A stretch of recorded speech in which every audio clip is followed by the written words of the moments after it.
The night I decided to explore the abandoned asylum is etched into my memory with vivid detail. It was a moonless, cloudy evening, and the eerie silence that enveloped the crumbling building sent shivers down my spine even before I set foot inside. My friends had dared me to enter the asylum, claiming it was a place of malevolent spirits and restless souls. Armed with nothing but a dimly flickering flashlight and my courage, I stepped into the darkness. As I ventured deeper into the decaying labyrinth of hallways and rooms, I couldn't shake the feeling that I was being watched. The atmosphere was oppressive, and the air was thick with an otherworldly presence. I tried to convince myself it was all in my head. But then it happened. An icy hand, frigid as death itself, grabbed my shoulder, and my heart leaped into my throat. I spun around, the beam of my flashlight wildly searching for the source of the touch, but there was nothing there.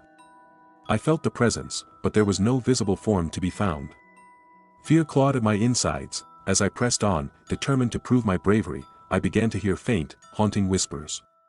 The voices seemed to come from the walls, speaking of despair, torment, and sorrow.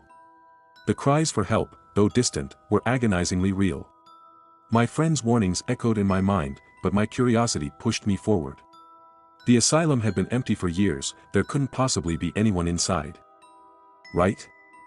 Deeper into the bowels of the building, I stumbled upon a small, forgotten room that felt like the epicenter of this malevolent force.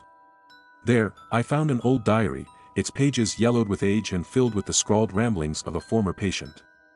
They spoke of being possessed by a malevolent spirit, of torment beyond imagination.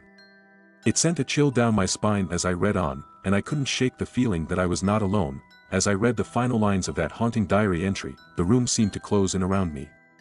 The temperature plummeted, and the air grew heavy with an oppressive darkness.